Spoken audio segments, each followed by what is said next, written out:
प्रदेश के मुख्यमंत्री योगी आदित्यनाथ ने कांग्रेस पर एक बार फिर बड़ा हमला बोला है। उनका कहना है कि कांग्रेस देश को बर्बाद करना चाहती है। साथ ही वो कह रहे हैं कि कांग्रेस ओबीसी आरक्षण में डकैती डालने की कोशिश कर रही है।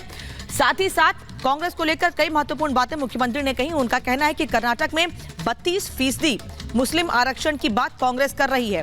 कन्वर्टेड मुसलमानों को कांग्रेस आरक्षण देगी। मुस्लिमों के एक हिस्से को कांग्रेस दलित बनाएगी। मुस्लिमों को ये ओबीसी का 6% आरक्षण देंगे।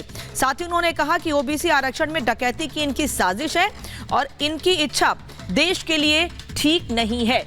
मुख्यमंत्री योगी आदित्यनाथ ने कांग्रेस पर यह बड़ा हमला बोला। कांग्रेस का वक्तव्य बहुत दुर्भाग्यपूर्ण है और भारत के इस्लामीकरण करने और भारत को विभाजन की ओर धकेलने का एक कुचेष्टा का एक हिस्सा है। ओबीसी वर्ग को मिलने वाला जो 27% आरक्षण, उसमें 6% आरक्षण मुस्लिम को दे दिया जाए।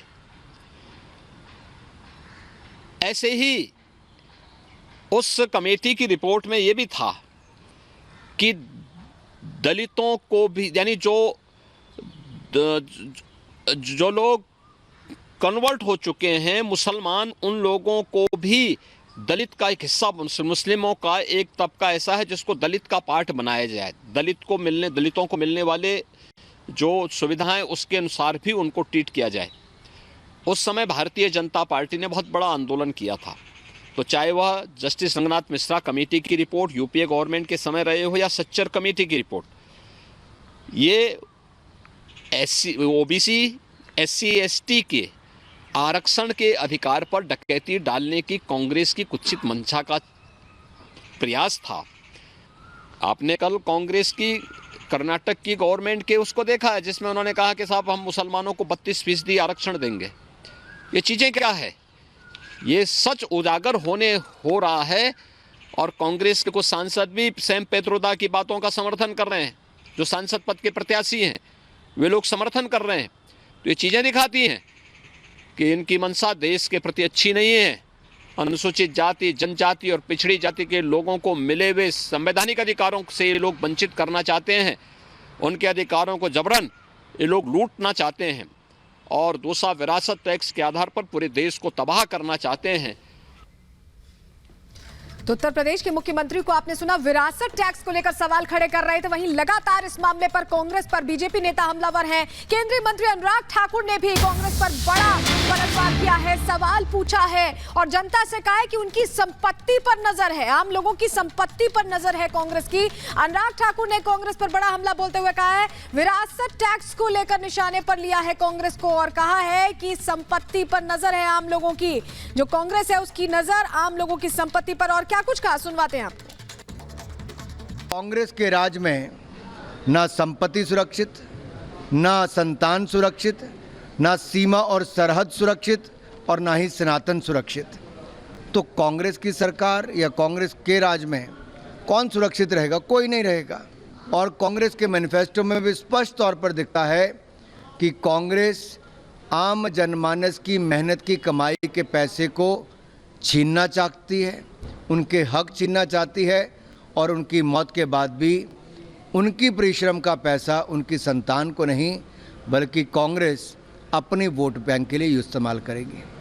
एक तरफ से वो कहते हैं कि देश में परमाणु हथियारों को नष्ट कर दिया जाए, तो दूसरी ओर भारत के सामने, दुनिया के सामने एक बहुत बड़ी चुनौती है कि जैसे दुनिया के कई देशों में युद्ध चल रहा है, अगर वो कहीं बढ़ता है तो हर देश की सीमाएं सुरक्षित होनी चाहिए। देश की लोगों की सुरक्षा भी वहाँ की सरकार की जिम्मेदारी है। कांग्रेस ने न कभी सेना को सशक्त किया और ना ही सीमाओं को सुरक्षित रखा।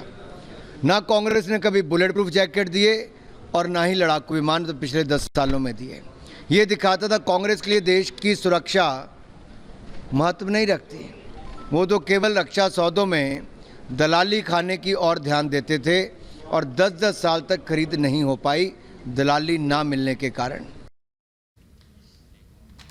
तो कांग्रेस के नेताओं की तरफ से जो बयानबाजी हो रही है, कांग्रेस ने जो मैनिफेस्टो जारी किया है, जो विपक्षी नेताओं की बयानबाजी हो रही है, उसके बाद प्रधानमंत्री नरेंद्र मोदी ने दरअसल पूरे इंडी गठबंधन को एक्सपोज किया है। प्रधानमंत्री नरेंद्र मोदी ने साफ तौर पर यह कहा कि मंगल सूत्र छीन लेंगे।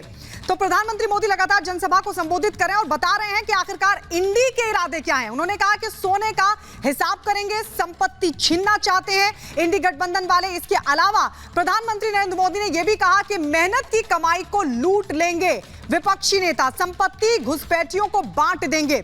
जिस तरह की बयानबाजी कांग्रेस के नेताओं की तरफ से की गई है उसको लेकर प्रधानमंत्री नरेंद्र मोदी ने कहा कि विरासत टैक्स लेना चाहती है कांग्रेस और आम जनता की कमाई को लूटना चाहती है। उन्होंने यह भी कहा कि अर्बन नक्सल वाली सोच है इंडी गठबंधन की, कांग्रेस के नेताओं की ये माओवादी सोच है, यह कहा प्रधानमंत्री नरेंद्र मोदी ने। इसके अलावा निशाना साधते हुए इंडी गठबंधन पर प्रधानमंत्री नरेंद्र मोदी ने यह साफ तौर पर कहा है कि यह कम्युनिस्टों की सोच है जो बार बार इनकी बयानबाजी में निकलकर सामने आ रही है। प्रधानमंत्री मोदी ने कहा कि खास लोगों को, दरअसल ये आम लोगों की संपत्ति को बांट देंगे। मुस्लिम लीग की छाप कांग्रेस के घोषणा पत्र में, इंडी के घोषणा पत्र में साफ तौर पर नजर आती है और 1 ईयर 1 PM के फॉर्मूले पर इंडी गठबंधन चल रहा है। और वहीं मध्य प्रदेश के पूर्व मुख्यमंत्री शिवराज सिंह चौहान ने पित्रोदा के बयान पर बड़ी बात कही है। वो ये कह रहे हैं कि कांग्रेस की मंशा ठीक नहीं है और अगर कांग्रेस की सरकार आई तो मकान, दुकान, खेत कुछ भी सुरक्षित नहीं रह जाएगा। कांग्रेस के इरादे ठीक नहीं है।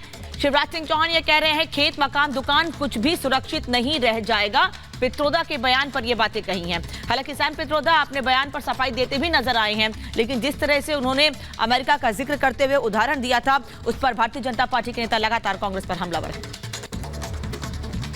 सैम पित्रोदा कांग्रेस के नेता वो कह रहे हैं कि अमेरिका में जब कोई मरता है तो उसकी संपत्ति का एक हिस्सा परिवार को जाता, बाकी सरकारी घर लेती है।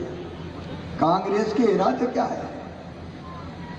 ये आ गए तो तुम्हारे खेत, दुकान, मकान भी सुरक्षित नहीं रहेंगे, ये मान लेना। ये खतरनाक सोच है। राहुल गांधी, ये भारत है, भारत, ये अमेरिका नहीं है। भारत चलेगा तो भारत की सनातन परंपरा से चलेगा, अपनी संस्कृति से चलेगा। और हमारी परंपरा, बाप मरता है तो बेटा बेटी के नाम संपत्ति आती है। अब ये घोषणा पत्र कैसा है तुम्हारा? क्या करने वाले हो?